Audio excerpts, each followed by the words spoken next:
9 victoires d'affilée et tout à coup, les Denver Nuggets recommencent à faire vraiment très peur. Pas seulement parce qu'ils enchaînent les succès, mais parce que ce visage de Denver est celui que j'attendais de voir depuis le premier jour de la saison. Le jeu est plus fluide, leur hargne est de retour, et surtout, leur efficacité dans les moments décisifs qui semblait totalement perdue cette saison, est soudainement revenue, au point qu'il ressemble à un véritable code de triche. Commençons par le match contre les Spurs. Chaque fois que Nikola Jokic et Victor Wembanyama s'affrontent, je me pose inlassablement la même question. Qui tire réellement profit de ces duels répétés face à l'autre? Pour la plupart des observateurs, la réponse évidente serait Wemby, tout simplement parce qu'il est plus jeune.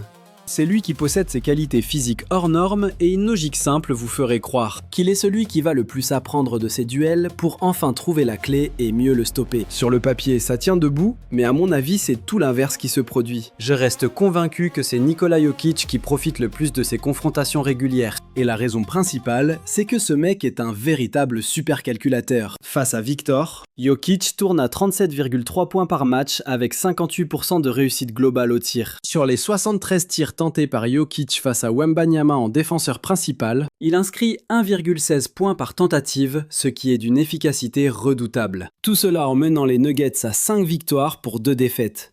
Ce n'est pas seulement bon, c'est hallucinant. Mais le plus important, ce n'est pas que Wemby se fasse déborder en isolation 1 contre 1 à chaque fois. Certes, cela se produit parfois, car Jokic sait utiliser sa puissance et son toucher pour passer en force directement. Mais le vrai problème, c'est que Wemby ne doit pas seulement défendre sur Jokic, il doit aussi garder un œil constant sur Jamal Murray. Et c'est précisément là que tout leur système commence à s'effondrer. Car dès que Denver lance son jeu à 2 mortels, Victor ne gère plus un seul problème. Il se retrouve à devoir boucher toutes les brèches en même temps. Voilà pourquoi le schéma défensif des Spurs est si fascinant à analyser. Car son fonctionnement reste au fond très simple. En gros, ils ont 2 unités défensives. D'un côté les 4 autres joueurs et de l'autre Wemby, livré à lui-même. Le rôle de Wemby est de verrouiller totalement l'accès au cercle, ce qu'il fait brillamment depuis le début de la saison. Quant aux 4 autres, leur mission est de couper toutes les lignes de passe à 3 points. La faille volontaire de cette défense réside donc dans la zone intermédiaire, et c'est totalement assumé. C'est après tout le tir le moins rentable du basket moderne. San Antonio vous dit clairement, si vous devez nous battre, faites-le depuis cette zone. C'est leur compromis tactique, mais Nikola Jokic est probablement le pire joueur de la planète face à qui tenter ce pari. À mi-distance, Jokic est celui qui prend le plus de tirs, tout en restant le marqueur le plus chirurgical de toute la ligue dans cette zone. Il se situe au 100e centile avec 6,7 tentatives par match, et il convertit ses tirs à 58% de réussite, soit le 90e centile. Autant dire que c'est un double pas pour lui.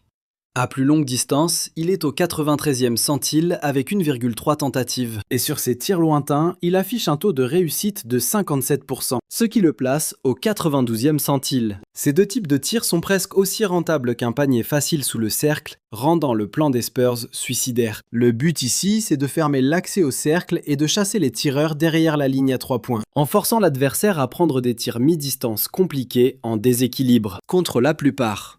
Je vous garantis que ce pari vous fait gagner un paquet de matchs. Mais face à Nikola Jokic, c'est exactement le genre de tir qu'il ne faut jamais lui offrir. Quand Wemby défend sur ce 2 contre 2, son premier réflexe face à Jamal Murray qui fonce au cercle est de reculer pour protéger l'arceau. Sauf que Murray trouve direct Jokic dans l'intervalle. À ce moment-là, on offre sur un plateau à l'un des meilleurs marqueurs son tir le plus facile. Et voilà pourquoi je ne peux pas en vouloir à Victor Wembanyama ici. Il doit choisir entre un double pas facile de Jamal Murray ou un tir de Jokic tout aussi mortel. Dès que Denver enclenche ce fameux écran porteur entre Jamal Murray et Nikola Jokic, c'est là que ça devient injouable. Si Wemby recule pour bloquer le double pas de Murray, Jokic se retrouve totalement seul au milieu du terrain. Mais s'il reste sur Jokic, Murray s'engouffre dans la raquette en ayant éliminé son propre défenseur. Et vous concédez un panier facile juste après. C'est le dilemme absolu. Pour rappel, les statistiques placent Wemby dans le 100e percentile des meilleurs défenseurs de la ligue. Le gamin est un profil unique de ce côté du terrain. Pourtant, même lui ne peut rien face au duo Jokic et Murray quand ils prennent feu. Et pour corser le tout, Denver a sorti une nouvelle option tactique, qui a fait exploser le match en fin de partie en utilisant un écran porteur inversé redoutable. Quand Jamal Murray vient bloquer pour Jokic, San Antonio refuse de changement défensif sous mes yeux car cela laisserait un petit sur Jokic. Il garde donc Wembanyama au marquage. Mais cela sème le doute entre les défenseurs.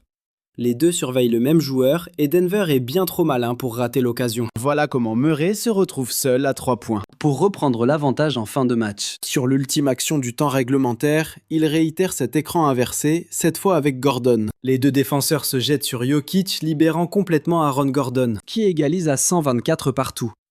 C'est cet aspect précis qui me terrifie chez Denver. Avec un peu de recul, on comprend que ce n'est pas juste un duel Jokic contre Wemby, c'est la force collective des Nuggets. Car dès que vous venez aider sur leur 2 contre 2, les autres lieutenants entrent en scène. Aaron Gordon plonge au cercle ou s'écarte. Cam Johnson est chirurgical ces temps-ci, et Christian Braun vous punit direct s'il est démarqué. Pour moi, ce match prouve à quel point Denver est redoutable quand tout le monde est opérationnel. On ne défend pas une seule menace. On essaie désespérément de contenir chaque option. Et selon moi, Aaron Gordon est la clé de tout. C'est le joueur de l'ombre ultime, car en attaque, il apporte une vraie menace à 3 points. Un secteur qu'il a énormément travaillé ces dernières saisons, au point d'afficher un solide 39% de réussite à longue distance. Et ce n'est pas sa seule arme pour libérer de l'espace. Il pèse aussi par sa capacité à capter des passes aériennes et à finir près du cercle. Sans oublier qu'il sait jouer les 1 contre 1 s'il obtient un avantage de taille. Et je constate que ça lui réussit plutôt bien. Mais de l'autre côté du terrain, Gordon, c'est le gars qui permet à Denver de survivre en défense pour que l'attaque brille. Il peut défendre sur tout le monde et j'ai vu des moments clés en fin de match. Face aux Spurs où il va complètement éteindre De'Aaron Fox,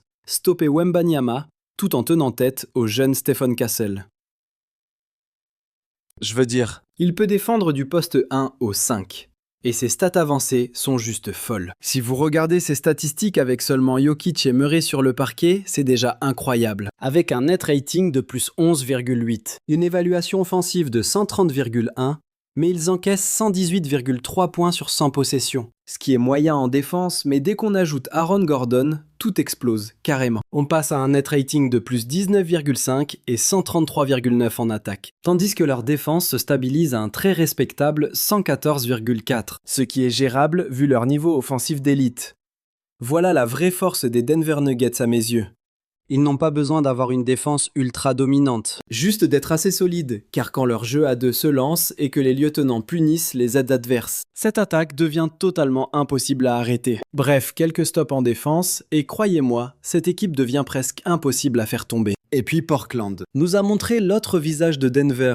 Un match brouillon, mais qu'ils ont su arracher au bout du suspense. À environ 7 minutes de la fin, les Nuggets comptaient 14 points de retard face à des Blazers en plein festival historique à 3 points. Ils ont carrément battu leur record de franchise de tir primé réussi. Toumani Camara en rentre 8. Jrue Holiday jouait comme à Milwaukee et Donovan Clingan en met 3. Matisse Thybulle en ajoute 4.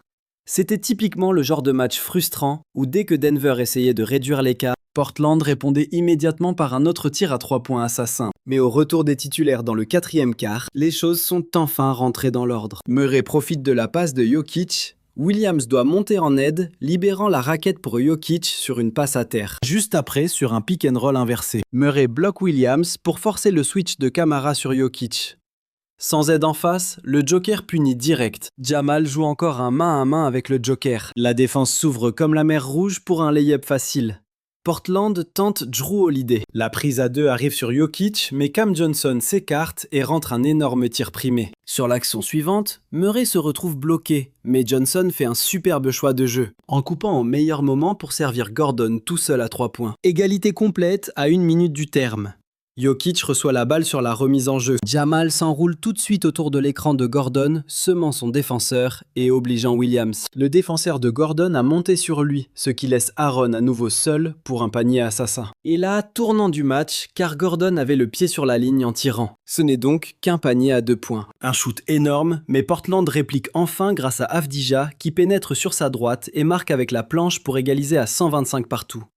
Puis à seulement 20 secondes du buzzer final, Jokic rate un bras roulé qu'il réussit normalement 9 fois sur 10 avant de louper une claquette facile qu'il met pourtant 10 fois sur 10. Et d'un coup, je vois les Nuggets s'offrir une deuxième prolongation d'affilée. Portland double encore le Joker, ce qui laisse Gordon totalement seul à 3 points.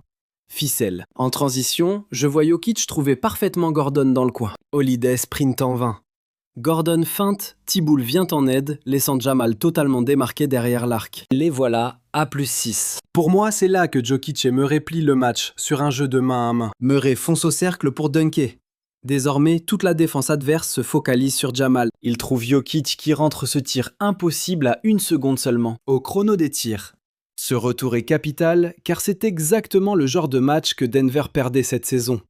Selon moi, ce n'est pas un hasard. Je vois là une équipe qui retrouve son identité au moment où les matchs deviennent sérieux. Leur gestion du money time explique pourquoi je sens cette immense confiance à Denver. Jokic recommence enfin à tout dicter. Et il le fait en retournant jouer beaucoup plus souvent au poste bas, un régal à analyser. Pour moi, il entre clairement en mode playoff en ce moment. Même quand ses tirs ne rentrent pas, je trouve que Jamal Murray continue de faire les bons choix. Encore et encore. Le retour de Gordon apporte immédiatement ce liant qui, à mes yeux, rend tout ce système à nouveau viable. Et Cam Johnson commence enfin à ressembler au joueur pour lequel ils ont monté ce transfert. Je trouve que les Nuggets montent en puissance au meilleur moment. Mais attendez, je viens de faire une vidéo sur Cooper Flagg, vu son niveau de jeu incroyable ces derniers temps.